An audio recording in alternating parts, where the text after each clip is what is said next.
Most people get into real estate investing completely wrong when they start out. They jump in without understanding these silent market shifts happening right now that are changing everything about how properties are bought and sold.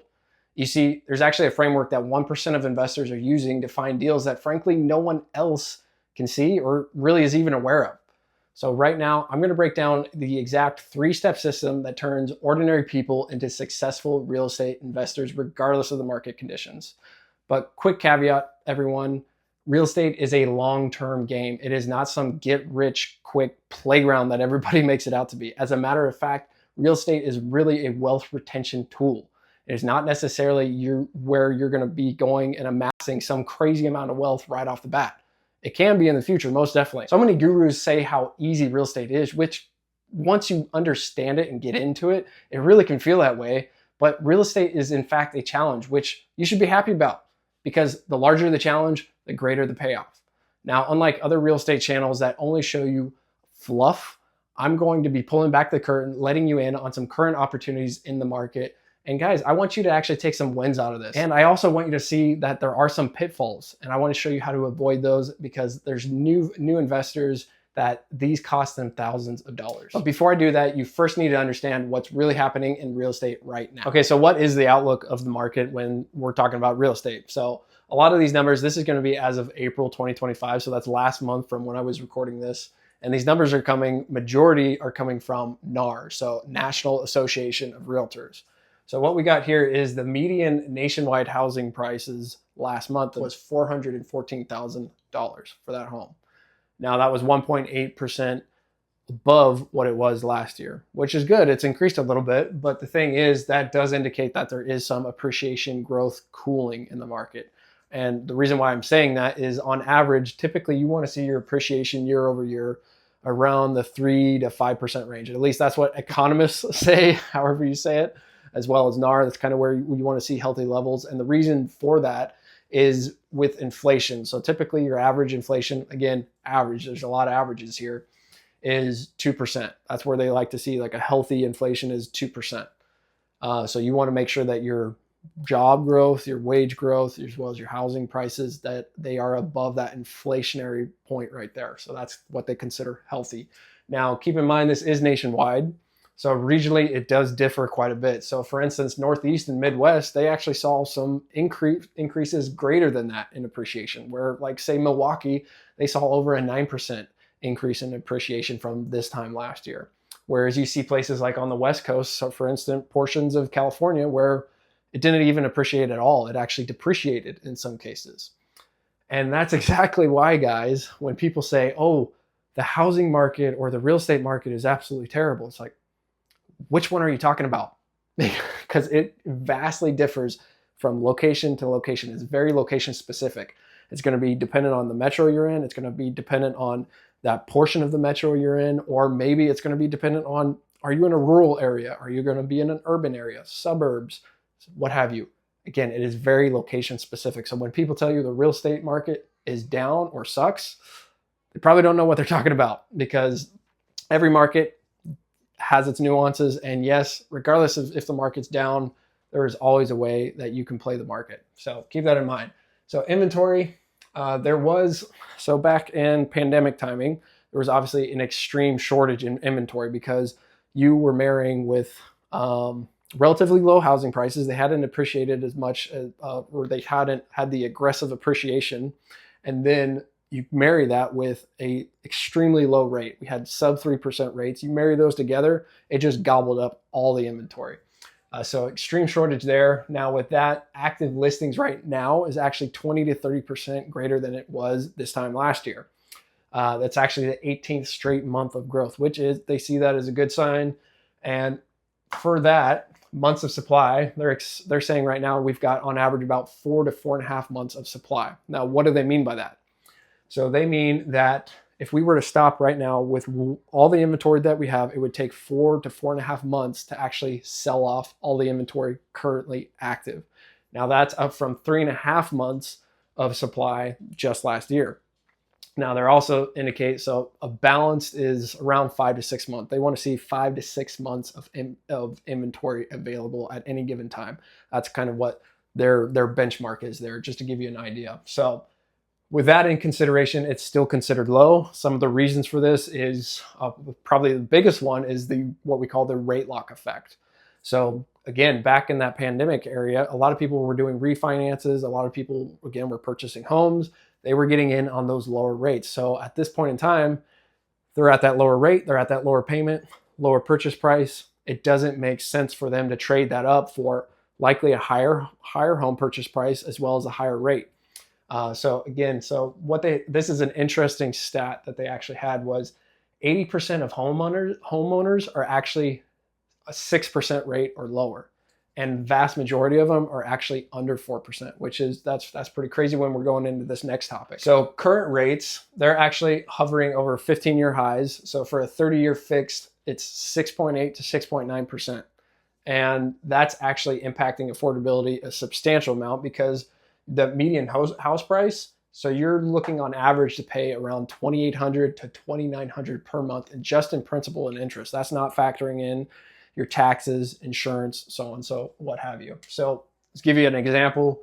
Say you've got a house here, and for numbers' sake, let's say this house purchase price is $400K.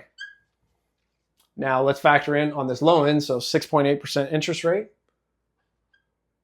6.8%. And let's say it's a 30-year fixed term. 30-year fixed term.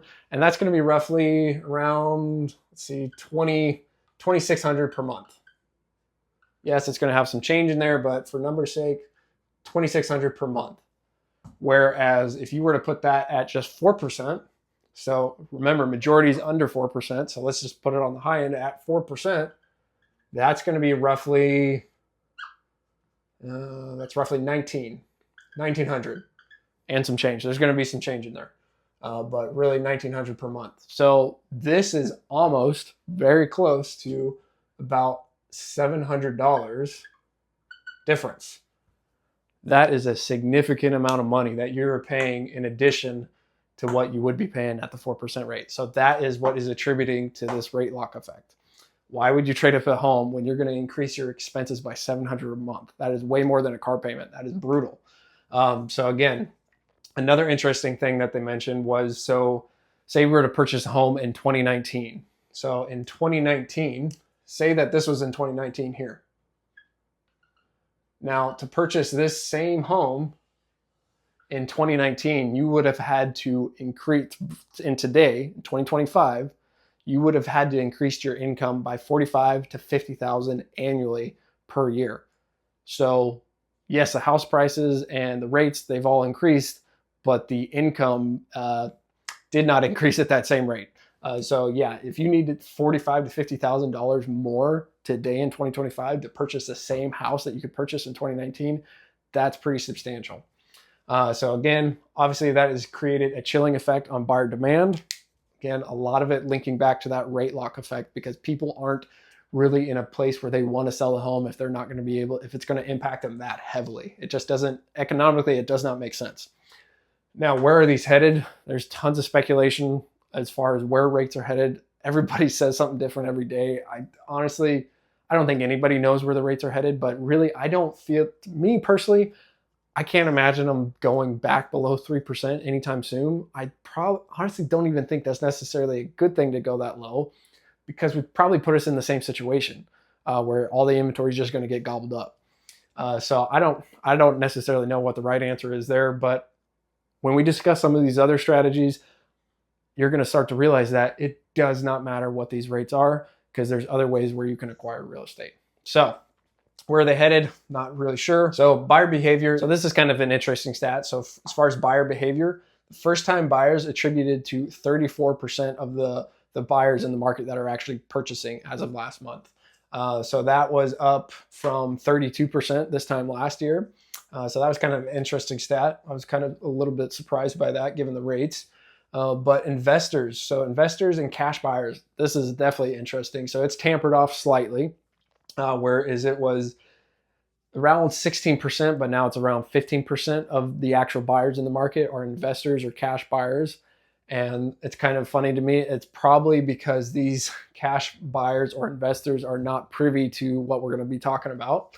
But as far as days to sell, so on average, they were saying 50 days to sell. So really the house that if you put it up for sale, it's going to take on average around 2 months for that house to sell at this time, which that is, they're stating 4 to 5 days slower than what it was this time last year, which honestly, in my opinion, that's pretty negligible. That's not a huge impact. That's not that much of a difference to me, it doesn't make that much of a difference. But as far as that, keeping that in mind, there's still homes out there where if they're in a desirable area and like in a growing area or metro, and they're priced correctly, they're actually still selling within, or they're coming on the market and then going under contract within 2 weeks of actually being placed on the market. So there's still houses that if you price it correctly on the traditional market, as well as if they are in a desirable area, they will still sell pretty quickly. So that attributed to about 40% of the market listings that were sold, they were actually got under contract within 2 weeks. So that's still pretty good, 40%, but it is down from 42% what it was last year. So it's down 2% in total. So all of this to say the market is it's kind of plateaued. It's cooled off. It's plateaued. Nothing too crazy is happening right now. Some other interesting stats are as far as realtors. So again, this is NAR, National Association of Realtors. Nationwide in 2023, there was 1,550,000 realtors nationwide, active realtors nationwide, or at least active licenses. Maybe they weren't all active technically, because realtors tend to be somewhat of a side gig dependent on the location. But in 2024, that actually dropped down to 1,520,000. So that's a pretty decent drop, whereas around 30,000 people drop, or realtors exiting the field. And they're actually expecting in 2025, so by the end of this year, that's a drop all the way down to 1.4 million. That is crazy because that's an 8% drop and over 100,000 realtors that are exiting the space. So another crazy stat, which I find super interesting, is 1 in 4, so 25% of realtors, only 25% of realtors sold at least one home. Put that in perspective. Only 25% of the total national realtor population sold at least one home. That's pretty crazy. 1 in 5 actually handled 5 or more transactions. Now, to put things in perspective, say as a realtor, if you are not handling the buy side as well as the sell side, which in a lot of states you can't handle both sides, you can only handle one side. So on the high end, you're going to be making, typically, again, there's negotiations, buyers can get this lower, but on average, it's around 3%.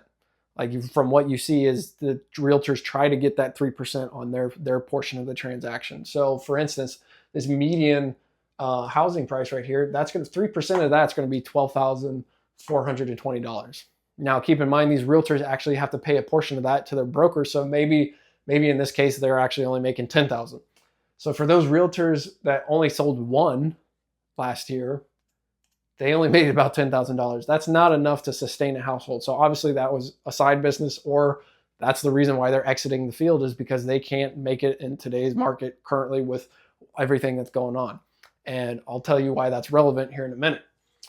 So again, this whole outlook, the overall general nationwide, what they want to call real estate market, is cooling. It's cooled off a bit. Again, there's areas where it's not really cooled off that much. But again, you look at this, the outlook looks somewhat grim, especially from a realtor standpoint. Now, what are your options? Now let's get into actual options for this. So some of my favorite options, well, it's not the most favorite option, is going to be the assumable. So you can actually go out and assume a loan.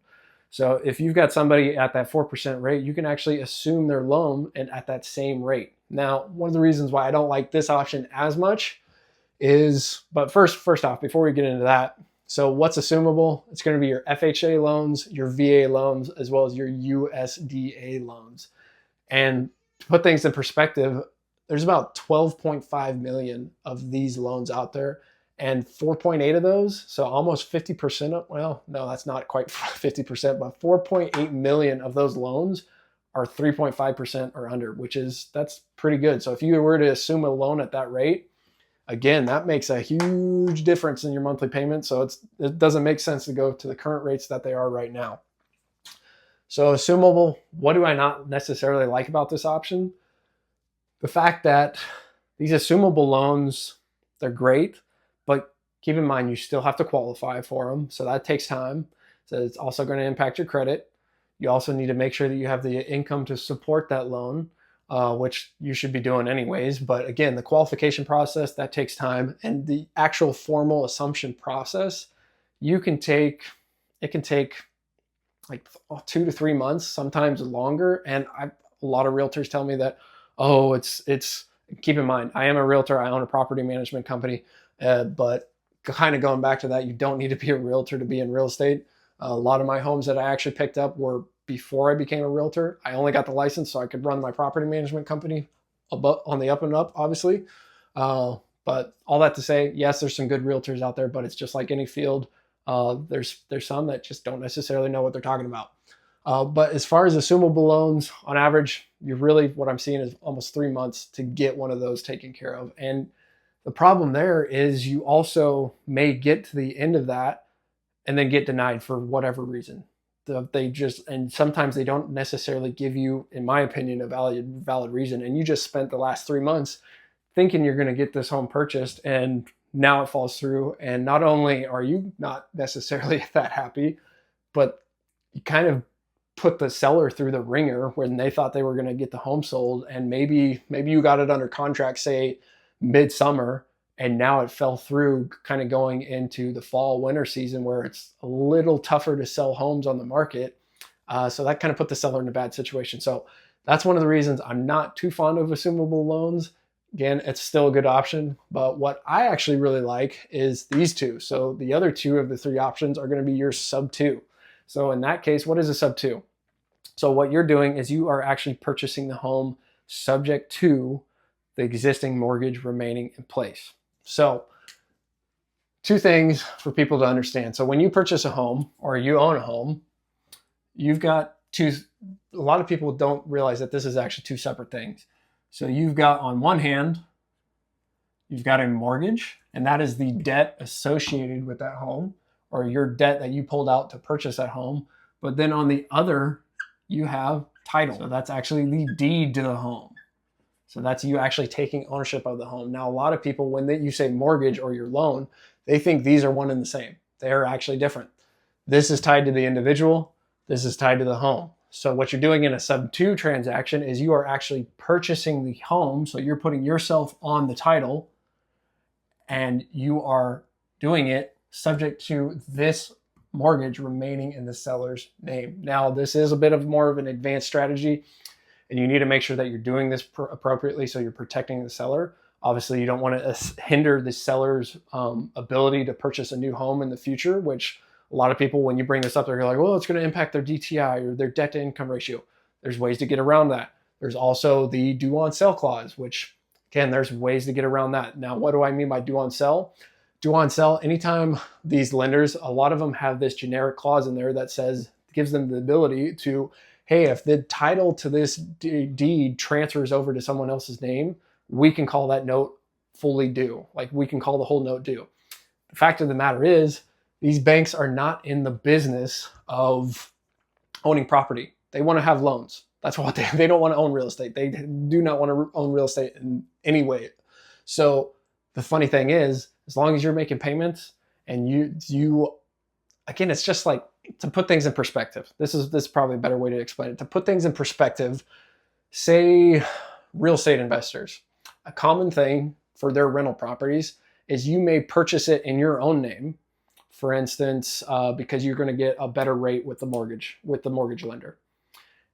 But directly after that, because you're going to have tenants in there, you don't want to accept the liability. You're going to transfer it over into an LLC. You're going to actually transfer that, quitclaim that deed to one of your holding LLCs. That way you are protected. You have liability protection for some instance. Maybe the tenant decides to trip and fall or sue you for a trip and fall. Again, that protects you. So as an investor, that's a common thing. So when a lender sees that, I mean, that's one option around it. But again, there's many ways that you can get around that.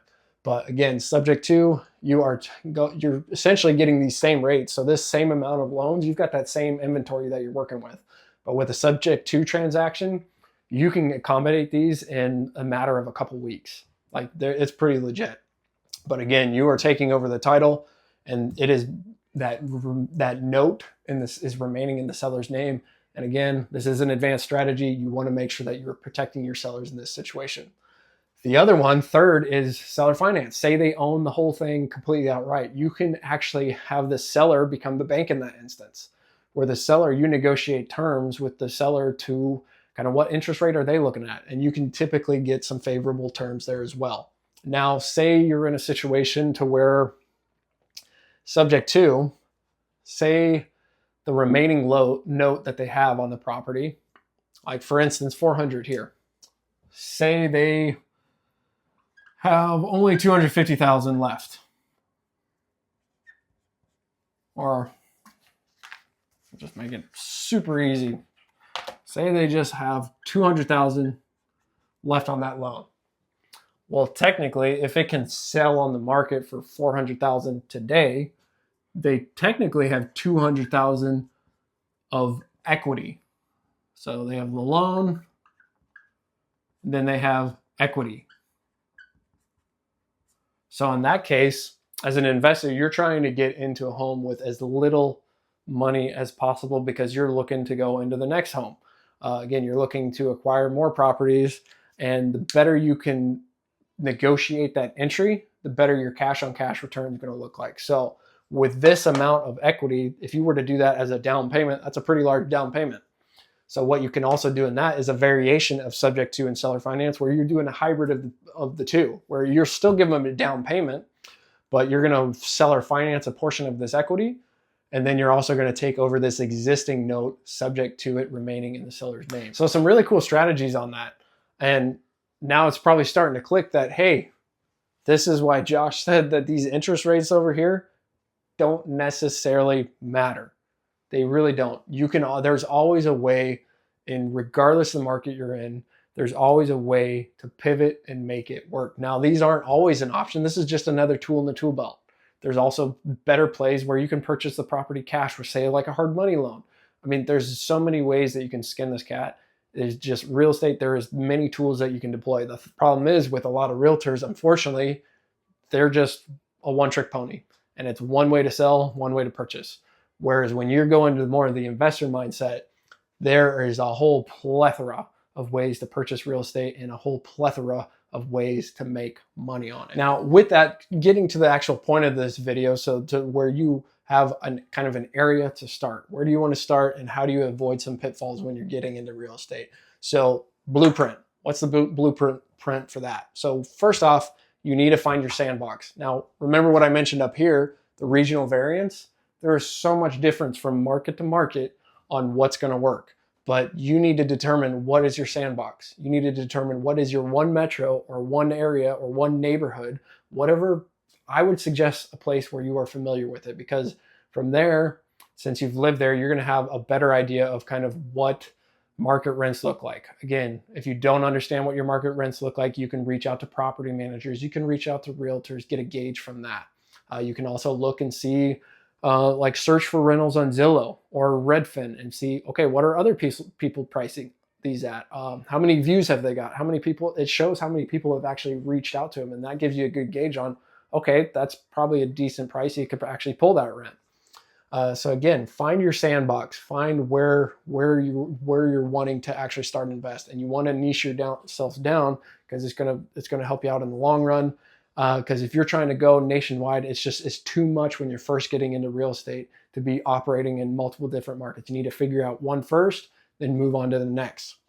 It's much easier for you. So when you're determining your sandbox, what are some of the things that you're looking at? Of course, that price to rent ratio that I was talking about, or what's the rent look like, but also what is the neighborhood? Like, is it a good neighborhood?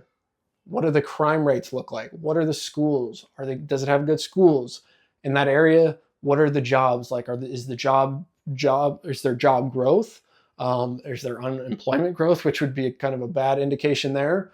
Is there population growth? That's another good indication. If it's a high population growth area, they're going to need places to rent. They're going to need housing. As far as housing starts and permits, so is that market actively looking to build their inventory? So are there new houses coming online on a regular basis? Transportation, what is their transportation like? Is it easy to access typical places that you would go, like say shopping centers, stuff like that, or where the primary area of employment is, where like the biggest employer is? What does the transportation look like in case, say, they don't have a car and they need to take public transportation? Again, proximity. Maybe they want to ride a bike there. That has some impacts on it, especially when it's in obviously more of an urban area. Again, the price to rent ratio, we talked about that. Vacancy rates. So vacancy rates, if you're looking at that, I mean, ideally, if you've got a lower vacancy rate where say 95% of the inventory is occupied, that's pretty high. That's awesome. So you say you only have a 5% vacancy rate, that's pretty solid. That means that if you bring inventory to the market, it's very likely that it's going to get rented. Vacancy rates, and then property taxes and insurance. Now, for example, again, when I was talking about the loan payments, it was principal and interest. Now, the taxes and insurance are a huge, huge added expense where, depending on the area. And again, say, for instance, Texas. I lived in Texas. This was a few years back, but the property taxes out there were insane. They were absolutely insane. One of the houses that we lived in, the annual property taxes were north of $12,000 for the year, which is crazy when you consider we moved to Kansas City directly after that, and we were paying like maybe $3,000 a year. So that's a huge difference. Again, the insurance, like for instance, places like Florida, there's a lot of insurance carriers because of the natural disasters that happen there, where they're actually pulling out of the market, and the ones that are remaining, they're bumping the prices. Again, that's happening in a lot of areas. So you need to factor that in, is like, do I really want to invest in this market? Now, again, ideally in your backyard is going to be the best place to start investing. But if your backyard is one of those areas where it's just like really rough to get started in, then yes, you can do one remote, but I would suggest maybe one to maybe 3 hours away max, because it's nice to, at least from my perspective, it's nice to actually be involved in it up front where you can learn everything. It's good to kind of get that learning by touch and feel on the start. But second, once you find your sandbox, then you need to determine what is your acquisition strategy. What is going to work the best in that market? So again, would it make sense to do an assumable loan? Would it make sense to do subject to? Now, kind of an indicator on this is, say you have these listings where they're staying on the market for greater than 2 months. Like say they're 60, almost hitting 90 days plus. They've been on the market. Those might be good ones to actually go after, to potentially go the subject to route, because those are the ones they actually make sense for. It's like, hey, you're not selling traditionally. This could be a potential good option. But again, make sure that you're working with like a transaction coordinator that is very familiar with this process, because you want to make sure that you're protecting the seller in this situation. Or work with a realtor that knows what they're talking about so they can make sure you're protected in that situation. I would still get a TC. Seller finance, again, are you going to acquire it in that way? Maybe when rates come down, maybe purchasing it traditionally, it makes sense. I don't know. You're going to have to work out the numbers and see if it makes sense for you. Number 3, buy box clarity. This is so important. You can't go out there and say, I'm going to buy everything, or I'll buy anything where the numbers work. That just means you're not targeted and no one's going to take you seriously at all. You need to have what your buy box. You need to know exactly, okay, am I looking for only 3 beds, 2 bath and up? Or does my market actually have like really good high demanding rents for a 2-bedroom, 1 bath? I mean, I don't know what your market looks like. For my market, it's really more of the 3-bed, 2-bath count and up. Again, the ones that I'm looking at. But as far as your clarity, you want to look at, okay, what's the square footage look like? What's the bed bath count? What areas or zip codes are you looking at? What's your price range you're looking at? Just things of that nature. What condition of the property? Because if you don't tell like these wholesalers or realtors what condition of the property, they're just going to send you everything and you're going to get frustrated and you're like, that's not what I'm looking for. Again, you need to give the clarity to your buy box. What are you actually looking for?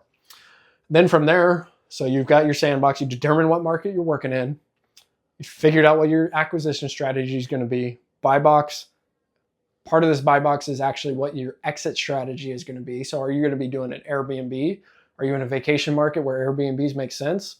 Are you in a market where there's really a housing shortage and maybe a pad split model would make sense where you're renting by the room? Then square footage is going to be a big impact, and layout is going to be a big impact on what your buy box looks like.